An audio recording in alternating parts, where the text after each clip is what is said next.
एक बहुत ही दर्द भरी प्रेम कहानी। एक लड़की थी, वह बहुत ही खूबसूरत थी। जितनी वह सुंदर थी उतनी ही वह ईमानदार भी थी। वह लड़की दिल की बहुत ही अच्छी थी और वह 12वीं क्लास में पढ़ती थी। उसकी क्लास में एक लड़का था। वह मन ही मन उसे बहुत चाहता था। लड़का अक्सर उस लड़की के छोटे मोटे काम कर दिया करता था। बदले में जब लड़की उसे मुस्कुराकर थैंक यू कहती तो वह लड़का उस लड़की को ये कहता था, अरे प्लीज मुझे थैंक यू मत कहिए, आखिर हम दोनों एक ही क्लास में पढ़ते हैं, तो हम दोनों एक दोस्त की तरह ही हैं। तो दोस्ती में नो थैंक यू और नो सॉरी।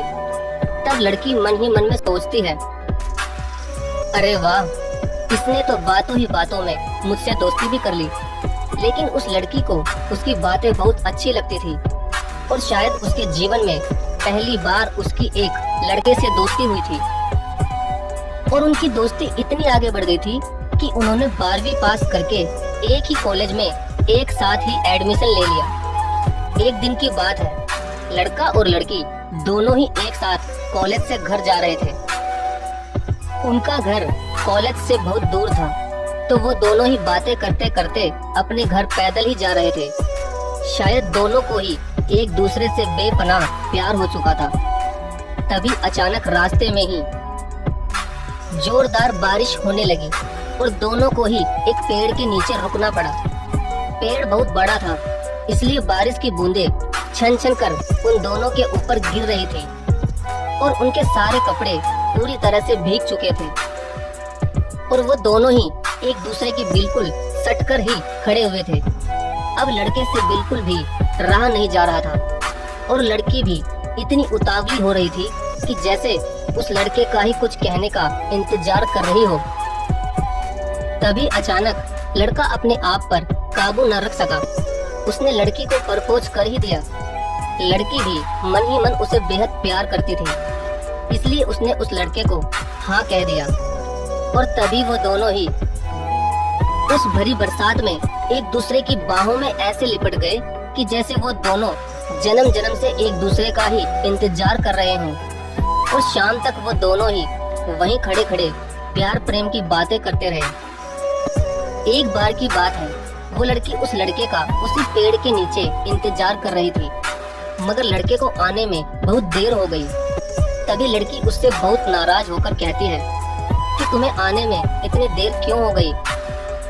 मेरी तो जान ही निकल गई थी। यह सुनकर लड़का बोला कि मैं तुमसे दूर कहाँ गया था, मैं तो हमेशा तुम्हारे दिल में ही रहता हूँ। तुम्हें यकीन ना हो तो तुम अपने दिल से पूछ लो।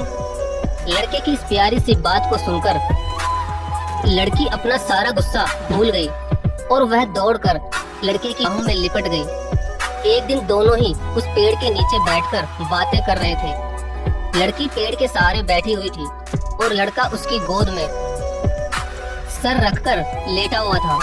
तभी लड़की बोली कि जानू, अब तुम्हारी जुदाई मुझसे बर्दाश्त नहीं होती।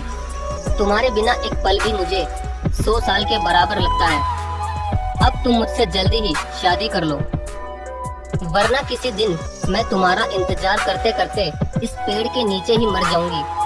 तभी लड़के ने झट से लड़की के मुंह पर अपना हाथ रख दिया और बोला, मेरी जान, तुम ऐसी बात मत किया करो। अगर तुम्हें कुछ हो गया तो मैं भी तुम्हारे बिना जिंदा नहीं रहूंगा। फिर वह कुछ सोचता हुआ बोला कि तुम चिंता मत करो, मैं जल्दी ही अपने घर वालों से तुम्हारी और मेरी शादी की बात करूंगा। धीरे धीरे काफी समय बीत गया। एक दिन की बात है, वो दोनों उसी पेड़ के नीचे बैठे हुए थे। उस समय लड़के का चेहरा उतरा हुआ था। लड़के के पूछने पर वह बहुत उदास होकर बोला कि जान, मैंने अपने घर वालों को बहुत समझाया, पर वे हमारी शादी के लिए राजी नहीं हुए। उन्होंने मेरी शादी कहीं और पक्की कर दी है। यह सुनते ही लड़की का कलेजा फट पड़ा। उसका मन हुआ कि वह जोर जोर से रोए, मगर वह अपने आंसुओं को छुपाते हुए बोली कि मैंने तुमसे सच्चा प्यार किया है और मैं तुम्हें कभी भूल नहीं सकती। लड़का बोला, प्लीज मुझे माफ कर देना। और उसने अपनी प्रेमिका से यह भी कहा कि अगर तुम चाहो तो अब हम एक अच्छे दोस्त की तरह रह सकते हैं। तब लड़की यह बात सुनकर जोर जोर से रोने लगती है और अपने प्रेमी से कहती है कि क्या तुमने मुझे छोड़ने के लिए ही प्यार किया था और तुम मेरे सिवा किसी और से शादी कैसे कर सकते हो? तुमने इसी पेड़ के नीचे बैठकर मुझसे कितने वादे किए थे, क्या तुम वो सब वादे भूल गए? और हम दोनों ने इसी पेड़ के नीचे बैठकर जीने मरने की कस्में खाई थी। उन कस्मों को तुम कैसे भूल सकते हो? तुम मेरे बिना किसी और से शादी कर सकते हो, मगर शायद मैं तुम्हारे बिना किसी और से शादी कभी भी नहीं कर सकती। तभी लड़का लड़की को सॉरी कहकर अपने घर चला जाता है और लड़की भी बहुत ज्यादा रोती हुई अपने घर चली जाती है। देखते ही देखते लड़के की शादी का दिन अब आ ही गया। लड़का भी अपनी शादी मजबूरी में ही कर रहा था, क्योंकि उसके घर वाले उस पर बहुत ही ज्यादा दबाव डाल रहे थे और उसके पिताजी ने यह भी कहा था कि अगर तूने उस लड़की से शादी की तो उस लड़की को और उस लड़की के घर वालों को हम बर्बाद कर देंगे। इसलिए उसने अपनी प्रेमिका को शादी करने के लिए मजबूरी में मना ही कर दिया था। मगर ये बात उसने अपनी प्रेमिका को नहीं बताई थी और शादी के लिए अपने घर वालों की बात मजबूरी में मान गया। और आज ही के दिन लड़के की शादी होने वाली थी। तभी लड़की का बाप रोता हुआ बड़ी मुश्किल से लड़के के पास शादी में ही पहुंच जाता है और रोता हुआ लड़के के सामने घुटनों के बल बैठ जाता है और उसे अपनी बेटी की लिखी हुई एक चिट्ठी पकड़ा देता है। तभी वो लड़का उस चिट्ठी को खोलकर पढ़ता है। चिट्ठी पढ़ते ही उसकी आंखों के आगे अंधेरा छा जाता है और उसकी आंखों से इस तरह से आंसू निकलते हैं जैसे कि कहीं पर बादल फट गए हों। उस चिट्ठी में लिखा था कि जानू, तुम्हें तुम्हारी शादी मुबारक हो। शायद इस जन्म में तुम मेरे नहीं हो सकते, तो क्या हुआ, मैं हर जन्म में तुम्हारा इंतजार करूंगी। और हाँ, कभी तुम्हें मेरी थोड़ी भी याद आ जाए तो तुम उसी पेड़ के पास आकर मुझे याद करना, मैं तुमसे मिलने जरूर आऊंगी।